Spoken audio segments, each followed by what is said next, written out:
Bulls Show Daily Podcast by In40U. So get this. Rio de Janeiro is putting facial recognition on their buses.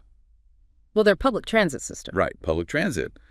But still, facial recognition to ride the bus. That's wild. We have got a deep dive into this. Definitely. And we've got a great source for this, an article from a BRICS website all about a new system being set up in Rio. Perfect. So let's break this down. What exactly is this new system, and why is Rio going all in on facial recognition? Well, the system itself is called the Intercity Single Ticket, or BUI. BUI. Got it. So what's the BUI all about? Basically, it's like an all-in-one ticket for all the different types of public transport in Rio. Oh, so you can use the same ticket for the bus, the subway, the ferry. All that. Yeah. It's supposed to make things way more convenient for riders, and I think we're seeing this trend in a lot of cities trying to make public transit more user-friendly. Yeah, that makes sense. But I'm still hung up on the facial recognition part. What's the reason for that? Well, one word, fraud? Fraud. Like people sneaking onto buses without paying? More than that. Think about people using fake BUIs or stolen ones. It's a big problem for a lot of transit systems. And I'm guessing it costs the city a good chunk of change. You guessed it. The article says Rio's losing something like $40,000 each day because of fraudulent BUI use. Wow, $40,000 per day. That's insane. So they're bringing in facial recognition to make sure the person using the BUI is actually the one who bought it. Okay, I get the logic there. How does that even work? Is everyone in Rio going to have their face in some giant database? Not quite. It's more about linking your face to your specific ticket. So no central database with everyone's faces? No. It's using what they call biometric technology. Think of it like a high-tech version of showing your ID. You tap your ticket and the system scans your face to verify that it matches the info on the ticket. Right. Just making sure you're authorized to use it. Okay, so it's like a digital fingerprint connected to your ticket. Makes sense. Mm. But is it really that simple? I mean, what if the system messes up? What if it thinks I'm someone else? You bring up a good point. No technology is perfect. And with something like facial recognition, those concerns are definitely valid. Like, what if the system malfunctions and says, I can't ride even though I have a valid ticket? Exactly. Imagine being stuck somewhere because a computer doesn't recognize you. Not fun. No, not at all. Especially if you're in a rush or somewhere you don't know. And beyond the practical stuff, I bet people are worried about privacy too. Definitely. Anytime you're talking about using biometric data, privacy is a huge issue. Where's this data going? Who has access to it? What's stopping it from being misused? These are all questions that need to be addressed. And are they being addressed? Does the article say anything about how Rio's handling these privacy concerns? They do mention some measures they're taking. Like, they keep saying the system is about verifying, not identifying. So it's just matching your face to your ticket, not building a database of everyone's faces. Okay, that's somewhat reassuring. But I still want to know more. What exactly are they doing to protect people's privacy? What kind of technology are they using? I think we need to dig a little deeper here to really understand how it all works. I agree. It's not enough to just talk about the concept. We need to get into the specifics of the technology. What data are they using? How accurate is it? What happens if there's a mismatch? All crucial questions to explore. Definitely. And those are questions we'll be tackling in the next part of our deep dive. But before we go there, let's talk about Rio's rollout plan. They're not just flipping a switch and making this happen overnight, right? Nope. They're doing it in phases, which is interesting in itself. It shows they're being cautious, recognizing that they need to implement this technology carefully, starting with just a few buses and then gradually expanding. I'm glad to hear they're not rushing into it. Gives people time to get used to it, understand how it works, and speak up if they have concerns. Exactly. Plus, the article mentions there'll be a grace period for people to register in the system. So it's not like they'll suddenly be denied a ride if their face isn't scanned yet. They're trying to make the transition smooth. All right. That's good to know. Yeah. So we've talked about what the BUI is, why Rio's adding facial recognition, and the basic idea of how it works. But I still have a ton of questions about the technology itself, the potential for mistakes, the bigger implications of using facial recognition on public transit. Oh, great questions. And those are exactly the questions we'll be diving into in the next part of our deep dive. We'll look at the technology, the accuracy rates, the potential for bias, and the ethical side of using facial recognition in public spaces. Because this isn't just about people sneaking onto buses in Rio. This is about a much bigger trend. You got it. It's about figuring out how this technology is being used, how it's changing, and what it means for privacy, security, and our relationship with technology in general. And you definitely won't want to miss that discussion. So stay tuned for the next part of our deep dive. All right, so we know Rio's trying to fight fraud with this facial recognition system on their BUI. But let's be real. What about the downsides? Yeah, we can't just ignore those. Bringing facial recognition to public transit is a huge deal, and there are definitely some valid concerns. For sure. Let's start with the tech itself. Hmm. You mentioned accuracy rates and bias. What's the deal there? Well, no facial recognition system is perfect. Right. There's always a chance of errors. The tech uses these algorithms to analyze faces and match them to a database, but those algorithms can be thrown off by all sorts of things, like a blurry picture, bad lighting, even the angle of your face. So you're saying the system could get it wrong and think I'm someone else? It's possible, and that's a big worry, especially if it means someone gets denied a ride when they shouldn't. Can you imagine being flagged as a fraudster just because the system glitched out or couldn't read your face, right? That would be so frustrating. No kidding. It's like being judged by a computer that might not even be seeing you properly. And I feel like that potential for mistakes could be even worse for certain groups of people. You're right. There's been a lot of research on bias in facial recognition tech, and studies show that some algorithms are less accurate when it comes to recognizing people of color. So this system could actually be discriminatory, even if that's not what they're trying to do. Exactly, which is why it's super important for Rio to be upfront about the technology they're using, how accurate it is, and what they're doing to make sure it's fair for everyone. Transparency is key here.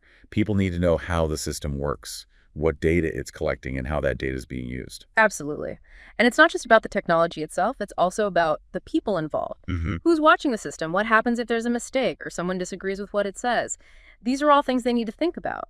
Because in the end, we're talking about real people. Yeah. Their lives, their ability to get around their privacy, their trust in the system. Exactly. And that's why we need to have these conversations. Weigh the good against the bad. It's not a simple answer.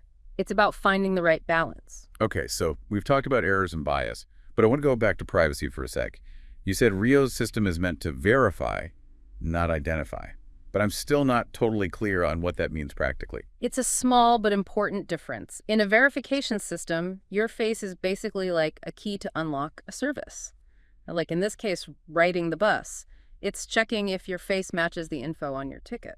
Got it. So it's not trying to figure out who you are, just confirming you're allowed to use that specific ticket. Right. And ideally, your face data wouldn't be saved or used for anything else. But of course, it's not always that simple. Because even if they're only using the data for verification, what about security? What if the system gets hacked? What if that data falls into the wrong hands? Those are valid concerns. That's why strong security is so important.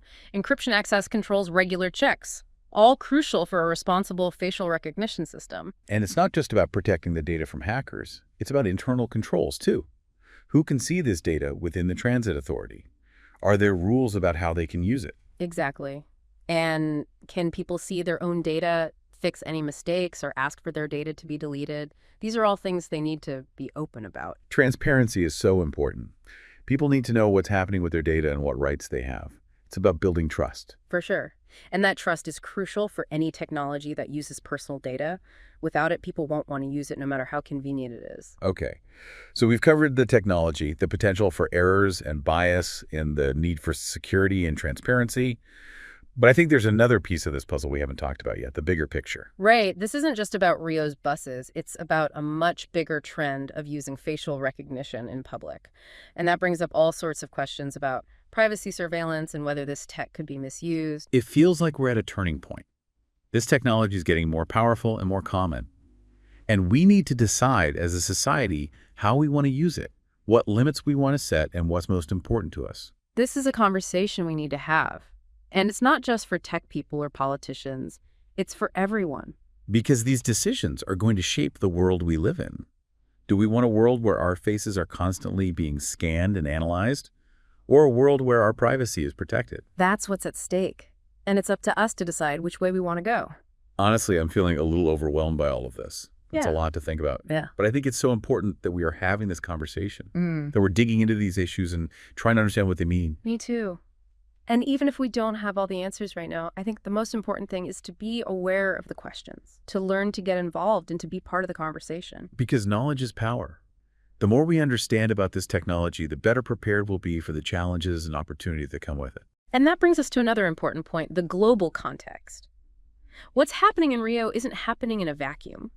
It's part of a much bigger trend, and we need to understand how other countries are handling this. So it sounds like Rio's not alone in trying out this facial recognition thing. Not at all. It's popping up all over the place. And it's fascinating to see how different countries are approaching it. Like China, they've really gone all in on facial recognition. Seriously? Yeah, using it for everything. Surveillance payments, all kinds of stuff. It's become a normal part of life there. Wow, that's pretty different from what I've heard about Europe. They're all about data privacy, right? Definitely. They have this thing called the GDPR, the General Data Protection Regulation. And it puts some serious restrictions on how companies and governments can use personal data, including biometric stuff like facial scans.